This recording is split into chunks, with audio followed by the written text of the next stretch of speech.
Hey, this week we're talking about fasting, and what's got to be one of the things that, I don't know, maybe for you it's high on the list.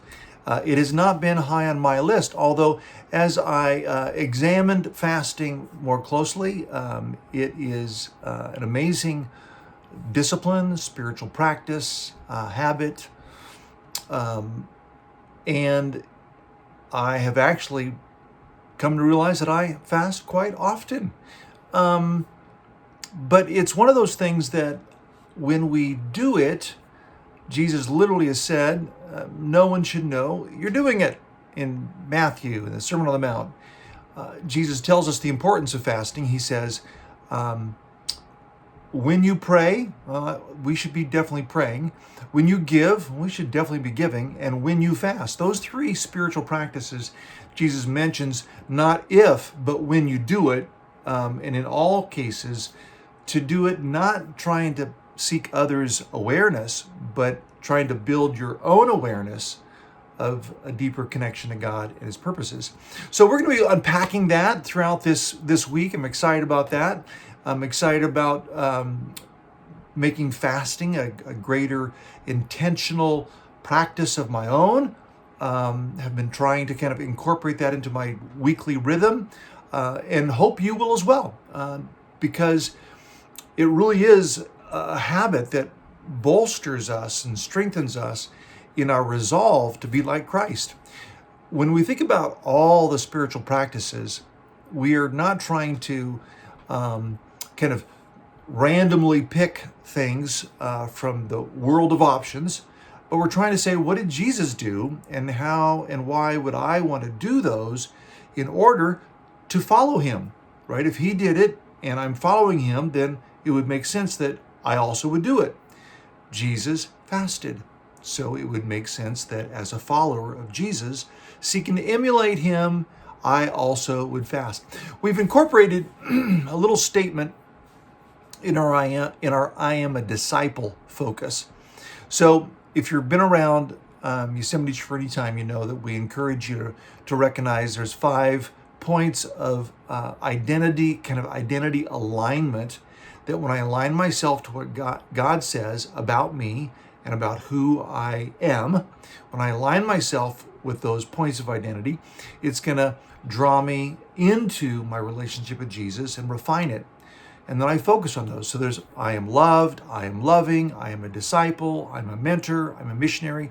Those 5 I am statements about who am I in my true spiritual identity.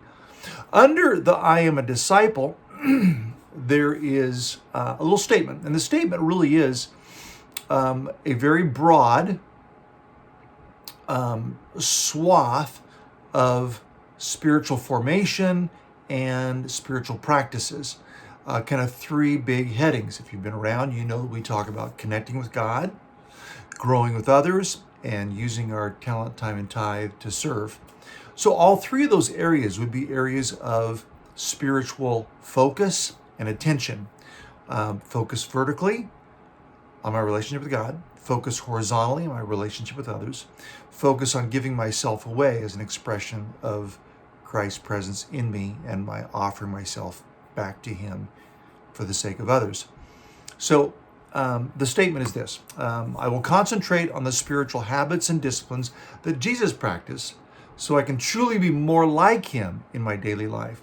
I'll make connecting with God daily through prayer and Bible engagement, growing with others in community, and serving with others through the use of my talents, time, and tithe, a top priority in my life. So it's a simple little statement that simply talks about our spiritual commitment to concentrate on those things, the spiritual habits and disciplines that Jesus practiced.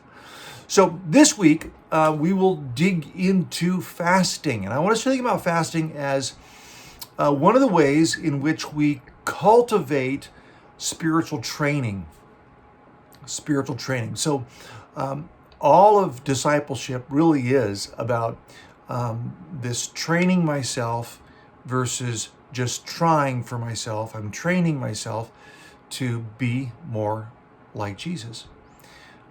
Lots of scriptures about that. If you want some passages to look at on your own, look at 1 Timothy 4, 7 and 8. You can look at Hebrews 5, 13 and 14. Matthew 11, 28 through 30. All those are about this idea of pursuing Jesus, following Jesus in order to be like him. But particularly this idea of being a disciple. Mathetes is the Greek word, and we get a couple of words from that. We get our word disciple from mathetes. That's the literal translation. But we also, from that root word, we also get our word discipline. Disciple, discipline. So a disciple is, if I'm a learner or pupil or a student, I'm not going to be a very good one if I'm not disciplined.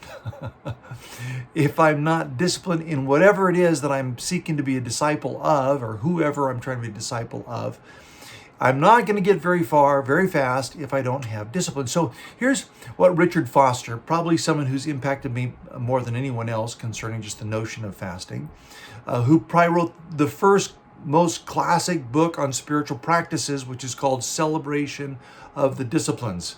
I think probably back in the 70s. Richard Foster says that a disciplined person is one who can do what needs to be done when it needs to be done.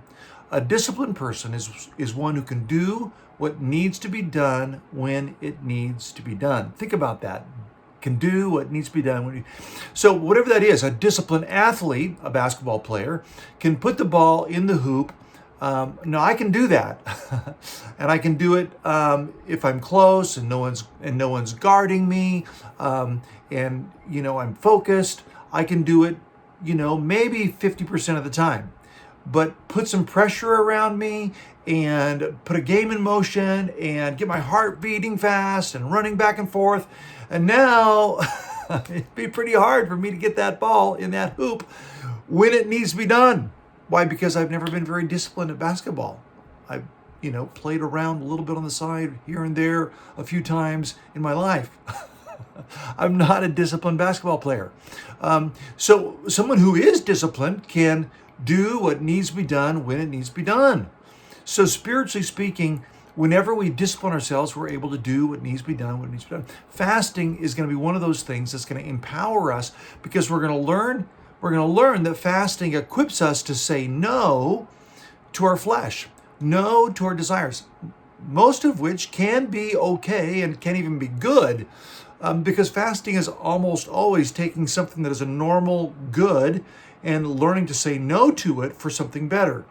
Fasting equips us to say no to what is good in order to say yes to what is better. This week, as we dig into that, please just take some time and say, Lord, how can I